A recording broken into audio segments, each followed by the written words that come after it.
On the rocky shore of a frozen lake, I encountered an extensive field of hard granular snow, which I scampered in fine tone, intending to follow it to its head, and cross the rocky spur against which it leans, hoping thus to come direct upon the base of the main Rider Peak. The surface was pitted with oval hollows made by stones and drifted pine needles that had melted themselves into the mass by the radiation of absorbed sun heat.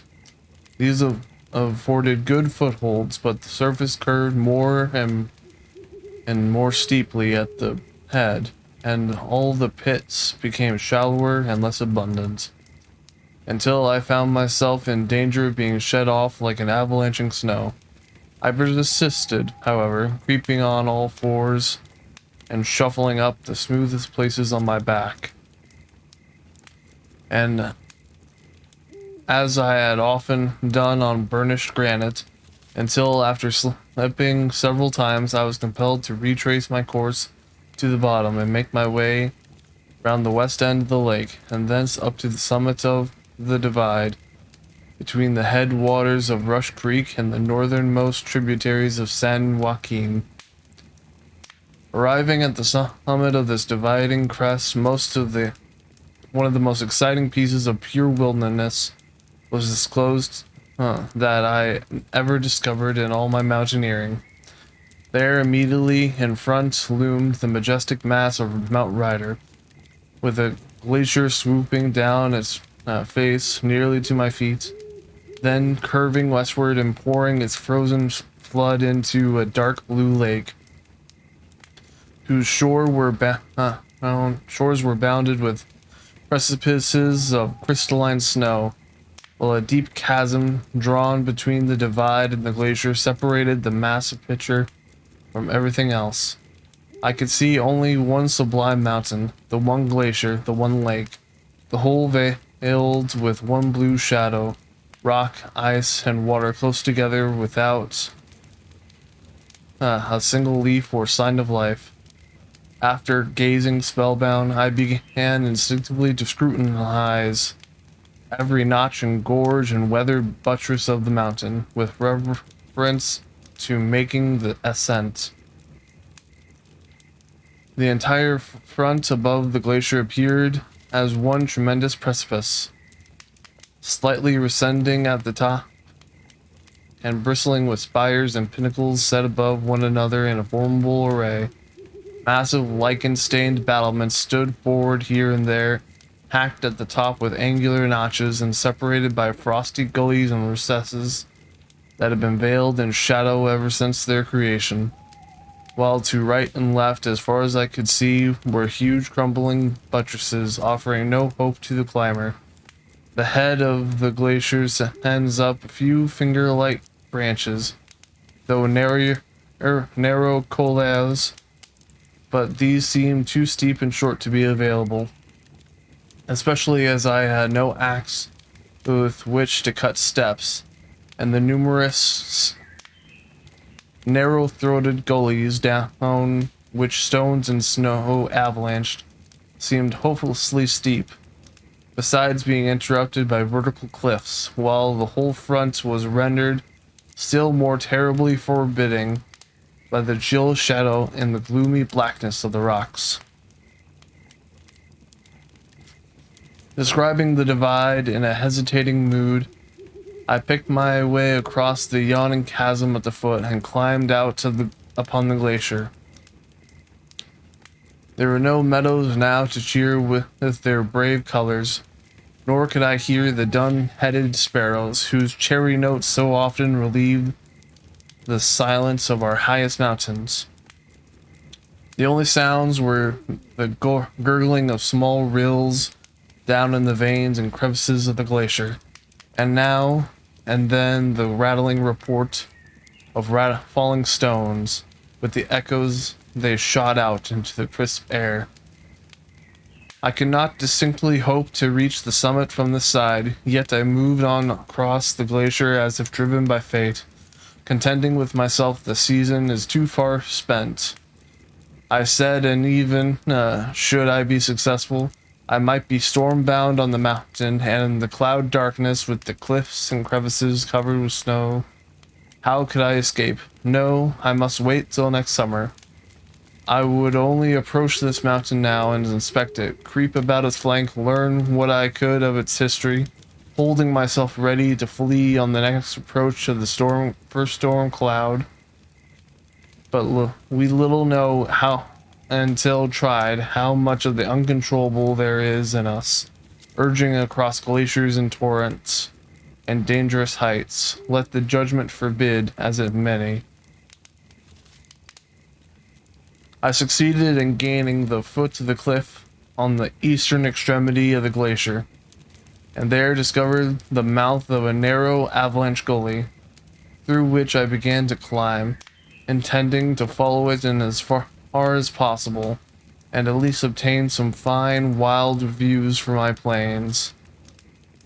Its general course is oblique to the plane of the mountain face, and the metamorphic slats of which the mountain is built are cut by cleavage planes in such a way that the weather off in angular blocks, giving rise to irregular steps that many facilitate climbing on the sheer places.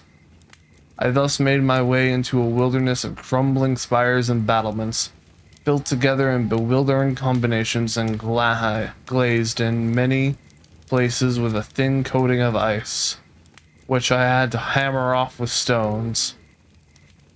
The situation, which has become gradually more perilous, but having passed several dangerous spots, I dared not think of descending, for so steep was the entire ascent, one would inevitably fall to the glacier in case of a single misstep were made. Knowing, therefore, the tried danger beneath, I became all the more anxious concerning the developments to be made above, and began to be conscious of a vague foreboding of what actually befell. Not that I was given to fear, but rather because my instincts, usually so positive and true, seemed vivated in some way, and were letting me astray at length. After attaining an elevation of about 12,800 feet, I found myself at the foot of a sheer drop in the bed of the avalanche channel I was tracing, which seemed absolutely to bar further progress. It was only about 45 or 50 feet high, and somewhat roughened by fissures and projections. But these seemed so slight and secure as footholds that I tried hard to avoid the precipice altogether by scaling the wall of the channel on either side. But though less steep, the walls were smoother than the obstructing rock, and repeated efforts only showed that I must either go right ahead or turn back. The tide dangers beneath seemed to be even greater than that of off the cliff in the front. Therefore, after scanning its face again and again, I began to scale it, picking my holds with intense caution. After gaining a point about halfway to the top, I was suddenly brought to a dead stop with arms outspread, clinging close to the face of the rock. Unable to move hand or foot, either up or down, my doom appeared fixed. I must fall. There would be a moment of bewilderment, and then a lifeless rumble down the one general precipice to the glacier below. When this final danger flashed upon me, I became nerve-shaken for the first time since setting foot on the mountain, and my mind seemed to fill with the stifling smoke. This terrible eclipse lasted only a moment. When life blazed forth again with perpetual clearness, I seemed suddenly to become possessed of a new sense, the other self, bygone experiences, instinct or guardian angel, call it what you will, came forward and assumed control. Then my trembling muscles became firm again. Every rift and flaw in the rock was seen as through a microscope, and my limbs moved with the positiveness and precision with which I seemed to have nothing at all to do. Had I been borne aloft upon wings, my deliverance could not have been more complete. Above this memorable spot, the face of the mountain is still more savagely hacked and torn. It is a maze of yawning chasms and gullies, in the angles of which rise beetling crags and piles of detached boulders that seem to have been gotten to the ready to be launched below.